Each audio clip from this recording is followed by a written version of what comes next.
Enzo Recto, kalaban ang katiwalian at kasinungalingan, kakampi sa katotohanan at kabutihan. Marami pang mga ginawa ang defense para masira ang kredibilidad ni Director Matibag. Halimbawa, inungkat na sabi ni ng abogado yung binluan. Wala ka namang personal knowledge nitong mga pinag-uusapan dito, correct? Yung mga ganun eh. Wala ka namang personal knowledge dito sa mga pinag-uusapan. Nagtitistigo ka na ngayon, wala ka namang personal knowledge. Kasi itong lahat ng pinag-uusapan na ito ay nangyari bago ka pa naging NBI director. Bago ka pa lang NBI director. Bago ang mga pangyayaring ito tungkol kay Sara Duterte ay nangyari, yung video na yun ni Sara na nagbanta umano siya sa Pangulo, nangyari ito, hindi pa siya NBI director. So bakit ka ngayon nagte-testify? Wala ka namang personal knowledge. Yun, ano na naman yun Medyo actually yung ganung personal nga yun eh. Bakit mo naman ganun yung nila ng defense? Pero gusto nga nilang sirain ang kredibilidad ni Matibag. Gusto nilang sabihin na bakit ka nagsasalita ng mga ganyan? Hearsay yan eh. Wala ka namang alam doon kasi bago ka pa lang na NBI director. O yung ganon, parang ganon. Paano sinagot ni Director Matibag yan? Ang sabi niya, nung naupo siya na NBI director, may records ng mga kaso na yan. May records ng mga investigasyon ng NBI. Kumbaga, napasa sa kanya yun. So, ibig sabihin, nang maupo siyang NBI director, totoo, wala siya nung nangyari ang mga pagbabanta ni Sara. Hindi siya ang NBI director noon. Pero may sinagawa ng investigasyon ang NBI tungkol kay Sara Duterte doon sa pagbabanta na yon. Kumbaga, siya bilang bagong NBI director, minana niya yung mga reports na yon. May alam siya doon. Kasi tumanggap siya ng mga reports at sa panahon niya, sabi niya, pinagpatuloy niya ang pagsasagawa ng investigasyon. Sa katunayan, ayon kay NBI Director Matibag, mayroon din siya sa ilalim niya na bilang NBI Director. Marami rin siyang natuklasan. Yun ang kaya niyang sabihin. Kaya hindi totoo o mali yung sabihin na parang wala siyang alam diyan sa kaso na yan. Yung mga investigasyon na isinagawa ng NBI, may alam siya diyan. Kasi NBI director siya. Yung pangyayari nung si Sara ay nagbanta, wala siyang alam doon. Pero yung investigasyon ng NBI, anong lumabas sa investigasyon ng NBI at ano ang ginawa ng NBI, may alam siya. Kaya ito naman kasing mga abogado ng depensa, parang ano naman tingin nila kay Director Matibag, walang kaalam-alam sa mga nangyari. Ano yan? Pero hindi nagpasindak si Director Matibag. Ano pa nga relax pa nga Hindi niya naman binabastos yung abogado ng depensa. Bata pa yung abogado ng depensa, si Bunuan, bastos nga ay si Binluan. Bastos si Binluan. Pero sinagot lang ni Director Matibag. Sabi nga ni Director Matibag, anong sabi niya doon? Okay, tinanong siya, ano bang alam mo tungkol sa ganitong rule, sa rules on evidence? Sabi niya, please refresh me. Ay di ba? Sige, please refresh me. Okay, pakipaalala sa akin, ano ba yung rule na yan? Di ba? Kaya sa totoo lang, mga kabunyog, mga kababayan, yung lahat ng ginagawa ng defense kahapon, sirain ang kredibilidad ni Matibag. Sirain. Ang isa pang sinabi sa kanya na issue, inappoint ka ni PBBM. Inappoint ka. Hindi kaya itong mga ginagawa mo ngayon ay kapalit ng appointment mo? Ginagawa mo ang lahat ng ito ngayon dahil, kumbaga, payback time. Sabi niya, hindi. Trabaho naman talaga namin sa NBI ang ganito. Lalo pa, ang binabantaan ay ang Pangulo ng Pilipinas, ang First Lady at ang dating Speaker. Siyempre, sa amin, ang tingin na namin sa nangyaring ito na pagbabanta, hindi na nga ito simpleng threat Confession na ito Ito'y pag-amin na talagang mayroon na siyang kinuhang, si Sara, mayroon ng kinuhang hitman na papatay sa Pangulo, sa First Lady.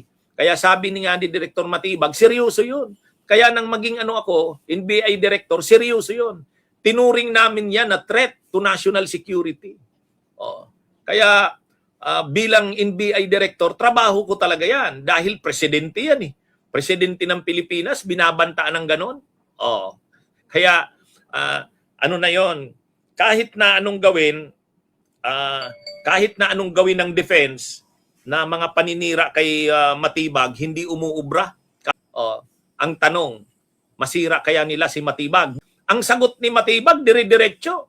Bawat tanong, bawat kahit ang mga ginagawang tanong ang mga tinatanong kay Matibag ay foul below the belt na mapang-insulto, hindi.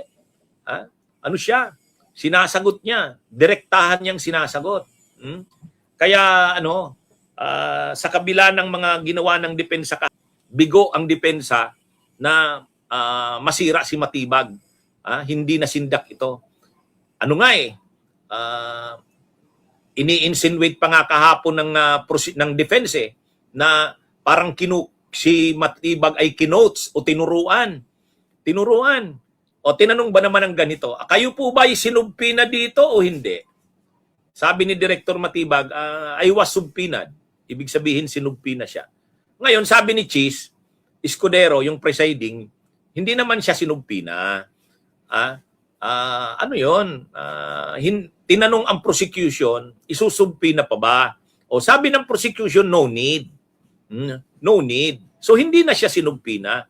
Bakit? Ano ba ang pagkakaiba ng sinubpina o hindi? Pag testigo ka kasi, willing ka namang umattend, hindi ka naman parang nag-declare ka naman ng willingness na umattend. Walang problema sa yung humarap bilang testigo, hindi ka naman kailangan ng isumpina. Kasi nagsabi ka na, okay, a-attend ako. O bakit ka pa isusumpina? Ang sumpina kasi medyo may pamimwersa. Ibig sabihin, parang ayaw mong umattend, kaya para masiguradong talagang attend ka, ikukumpel ka. Ikukumpel, ire-require.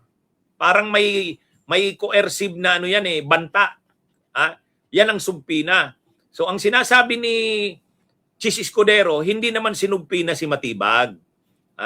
Si Matibag naman, nung una, sabi niya, I was subpoenaed. Anyway, kinorek niya yon.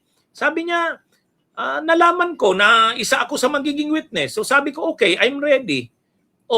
Ngayon, sa totoo lang, hindi naman issue yon. Sinubpina ka man o hindi, ang importante nandyan siya. Ano namang issue doon kung sinubpina o hindi? Di ba? Masyadong mababaw yung issue ng defense . Pinipilit paaminin si Matibag kung sinubpina ba siya o hindi. Ano naman pagkakaiba nun? Sinubpina o hindi? Actually, isusubpina sana siya. Kaya lang, nung tinanong ang prosecution ng presiding judge, kung papadala natin ng subpina si Director Matibag, sabi ng prosecution, no need, Mr. Presiding Officer. Ano yan mga kabunyog, mga kababayan? Kumbaga, hindi na siya sinubpina. Pero dahil ready naman siyang umattend siya kahit walang subpina. Ay ito namang defense, masyadong pinapalaki yung issue. At medyo napapansin na ni Director Matibag na alam niya na ang tinutungo o ini-insinuate ng defense. Sabi niya, I am also a lawyer. Alam ko kung saan patungo itong pagtatanong mo. Binara na ngayon si Attorney Binloan. Ang gusto kasing palabasin ni Binloan ng defense na si Director Matibag, lahat ng sinasabi niya itinuro sa kanya ng abogado ng prosecution. So tinanong siya, nakipag-meeting po ba kayo sa mga lawyers ng prosecution? Sabi niya, yes, twice. Sinabi niya pa nga kung kanino kay Congresswoman Beatrix Listro, public prosecutor. Parang sinabi ni Director Matibag, oo, nakipag-meeting ako, may masama ba doon? Ang pinag-usapan lang naman namin kung ano yung magiging takbo ng pag-testify niya. Pero kung ano yung sasabihin niya, hindi siya tinuruan. Bakit naman siya kailangang turuan? Sabi niya. Hindi siya kailangang i-coach. Hindi siya dapat ang itatanong lang naman sa kanya tungkol sa trabaho niya bilang NBI director, yung alam niya. So bakit pa siya kailangang i-coach? Lawyer naman siya. Kaya medyo sa totoo lang mapang-insulto yung defense doon. Kaya lang wala. Hinayaan na lang ni Director Matibag. Sabi niya, alam ko kung anong tinutumbok ng tanong mo. Ha? Parang pinapalabas na kinote siya, tinuruan. Okay, mga kabunyog, mga kababayan, magandang araw sa inyong lahat. Mabuhay po tayo. Bunyog, bunyog, halikan na kasama ka. Bunyog, kapag buklod ay may pag-asa.